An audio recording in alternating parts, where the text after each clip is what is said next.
N'oublie pas de t'abonner, d'activer la cloche des notifications, de cocher recevoir toutes les notifications et bien sûr de lâcher un gros like. Salut tout le monde, c'est Dario en mode Mister Pimpas. Et aujourd'hui on se retrouve pour une petite vidéo assez intéressante j'imagine. Acheter un appartement donc au Japon. Tout simplement parce que j'ai acheté un appartement ici au Japon et donc je peux vous en parler. Les procédures, comment ça se passe, est-ce que ça vaut le coup, comment se passe l'immobilier ici, etc. etc. Mais avant tout, j'ai mon compte Instagram donc va voir, ça ferait plaisir si tu t'abonnes à mon compte Instagram ou Twitter. Puis voilà, c'est tout quoi, et puis t'as les liens dans la description, voilà.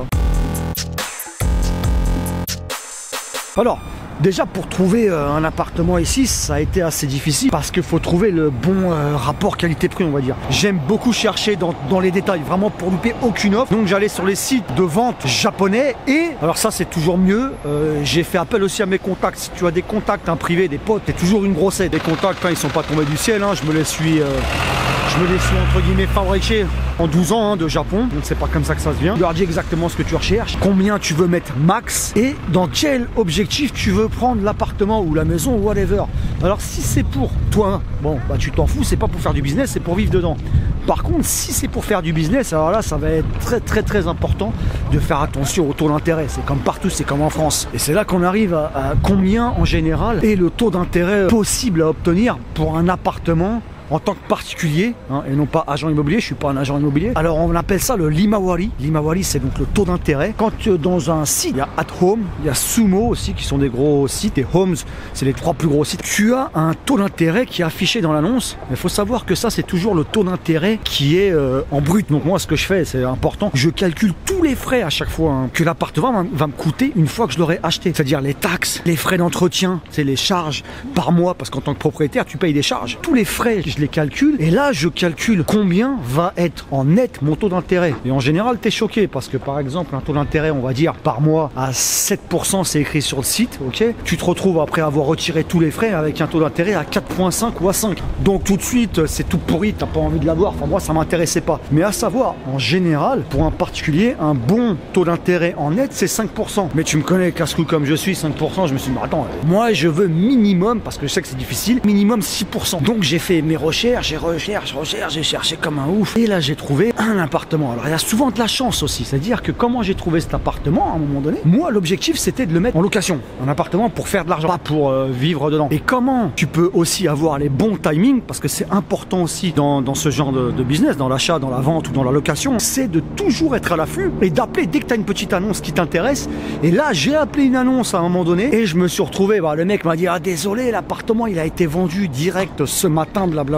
Il me dit, mais nous on en a un nouveau qui vient de rentrer aujourd'hui, qui n'est pas encore sur internet puisqu'on l'a eu aujourd'hui, il vient d'entrer. Donc là le timing a été incroyable parce que c'était une offre qui allait apparaître genre le jour d'après sur les sites en ligne, qui n'était pas encore, donc il n'y avait que cette agence qui l'avait. Donc je lui ai demandé, étant donné que je m'y connais assez bien dans tout ce qui est prix de loyer, prix de vente, dans Tokyo en tout cas, dans pas mal d'arrondissements, je suis assez kuashi comme on dit en japonais, puisque bon bah je cherchais depuis des années là-dessus. D'ailleurs pour te dire, quand Joe il vend n'importe quoi, direct il fait appel à Mister Pimpas, il me demande et tout, je lui dis ok t'inquiète pas, je vais te mettre bien. Et donc le mec me parle de l'appart, je lui dis écoute vas-y dis-moi ce que tu as à me proposer. Et je lui dis cash, moi ce que je veux c'est un limawari à minimum, j'augmente les prix, je veux 6,5 dans ma poche. Alors il me dit oui mais alors vous savez la personne vit à l'intérieur, ça fait 8 ans, donc ça c'est aussi important. Si tu veux faire du business, et ben ça fait bizarre, c'est très Hayashi comme on dit, suspect s'il y a quelqu'un qui vit là depuis 2 mois. Tu te dis ouais ça fait que 2 mois. Alors des fois il y a des petites magouilles, le mec il est là depuis 2 mois, puis direct il se barre. Et ben il y a des proprios qui font ça, qui font vivre des potes, et en fait pour que le mec il loue, et après pour que le mec il achète, et après le mec il se barre, tu te retrouves sans propriétaire, enfin sans locataire, t'as pas de loyer qui viennent tous les mois. Ça c'est un truc à faire attention. Je conseille quand tu vas acheter un appart, en tout cas au Japon, de prendre, si c'est pour le business, si c'est pour recevoir des loyers et non pas pour vivre dedans, de prendre un appartement dans lequel tu as quelqu'un qui vit depuis des années. Tu sais que c'est une personne stable, c'est une personne qui est là, qui aime bien son appart, qui va pas bouger de sitôt. Ça coule de source. On est d'accord que tu prends quelqu'un qui paye bien ses loyers, mais au Japon c'est pas comme en France. Si tu payes pas ton loyer, tu dégages direct. Et là donc je trouve la personne, ça fait 8 ans qu'elle vivait là, bien entendu. Vu que j'ai des contacts, j'ai fait marcher mes contacts pour demander de rechercher si ça faisait vraiment 8 ans, s'il n'y a pas de magouille derrière, etc., etc. Mon pote m'a confirmé, ouais, il n'y a pas de souci, là, c'est vraiment une locataire qui est là depuis longtemps. Donc là, ça commence à m'intéresser. Le truc, c'est qu'en net, le limawari était à 5,9 ou un truc comme ça. Je lui ai dit, non, ça va pas être possible. On négocie. Je lui ai dit, écoute, si tu me le fais à 6,5 minimum, je l'achète en cash. C'est du cash, il n'y a pas de crédit. Et là, par contre, quand c'est en cash, tout de suite, ça leur parle parce que c'est devenu très rare au Japon que les gens payent en cash. Ici, au Japon, en général, les gens payent à crédit.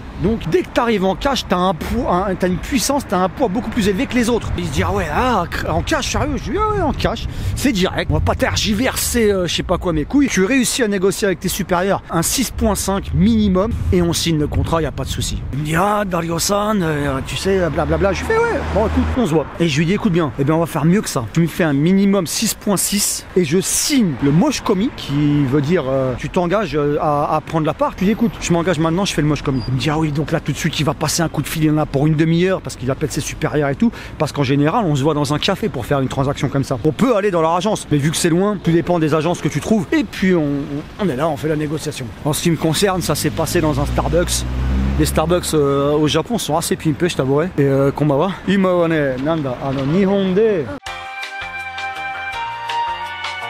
En négociant très bien, le mec a baissé le prix. J'ai réussi à obtenir un taux donc d'intérêt de 6.6. J'ai signé direct. La transaction, comment elle se passe? Quand tu signes direct, donc tu vas ensuite, dans la semaine, tu vas à l'agence en question parce que là, tu dois rencontrer plusieurs personnes. En fait, il y a 2 personnes. Tu verses un premier acompte. Donc là, en l'occurrence, bon, une petite liasse de billets, c'est vraiment histoire de dire. Hein, c'est-à-dire que 1 million de yens, ce n'est pas du tout un pourcentage de l'appartement, c'est juste un acompte pour dire que bon, voilà, c'est bon. Tu signes, c'est à toi. Donc aucun rapport avec le prix final de l'appartement. L'acompte en général c'est tout le temps le même, hein. C'est environ 1 million de yens. Tu peux plus te barrer une fois que tu as signé. C'est-à-dire que si tu comment dirais-je, tu dis voilà finalement je le veux pas, eux ils gardent 1 million de yens parce que c'est 1 million de yens d'acompte et puis tu l'as dans le cul. Quand tu verses un acompte c'est que tu voulais l'appart ou la maison ou whatever. Donc là ça c'est fait. Ensuite il y a des procédures qui se font, ça dure environ 2-3 semaines et puis là tu réclames d'avoir directement les loyers, hein. Tu te dis bon je veux les loyers, tu sais, tu négocies ça dans le délire, tu vois. Et une fois que le contrat final est fait, là tu dois faire le virement de la somme totale. Cette fois-ci c'est pas en liquide,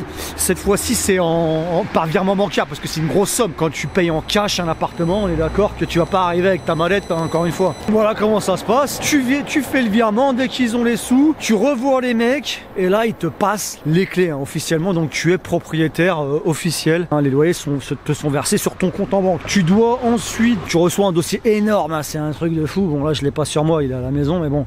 Tu reçois un dossier énorme et là ensuite tu dois avoir un Kanri Gaisha, donc l'agence immobilière qui va s'occuper de la relation entre toi et le locataire. Puisque toi en fait le locataire tu le vois jamais, à savoir que quand tu loues un appartement, et ça c'est très très différent de la France, et c'est pour ça que là c'est vraiment, c'est pas pile ou face parce qu'en général c'est quand même assez bien, hein, les appartements au Japon ils ont pas le droit de mentir, les mecs c'est vraiment strict. Toi tu veux acheter un appartement qui est déjà loué, donc c'est juste pour faire du business, et bah dis-toi que si quelqu'un habite dedans tu n'as pas le droit de le visiter. Tu peux voir la mansion, donc l'immeuble, mais tu ne peux pas aller à l'intérieur. Ici au Japon c'est interdit d'aller à l'intérieur, hein, c'est la vie privée est vachement respectée de ouf ici, donc tu ne peux pas aller voir, tu peux pas visiter, donc tu es obligé de te fier aux anciennes photos et à ce que l'agent immobilier, hein, qui est en charge de cet appartement va te dire. Donc en gros tu as intérêt à pas tomber sur des escrocs, à te renseigner bien comme il faut. Bon en général ça va, mais on sait jamais des fois, donc il faut vraiment être sur ses gardes, c'est quand même beaucoup plus prudent. Donc pour ça c'est vrai que c'est un truc qui est carrément différent avec la France,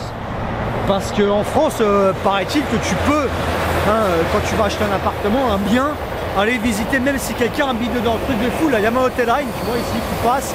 Oh le calme absolu, d'un seul coup. Vous voyez ça? Et là en face de moi, putain il y a des tours de ouf, mais tu sais c'est des tours qui coûtent très cher, on appelle ça les Tower Mansion à Tokyo.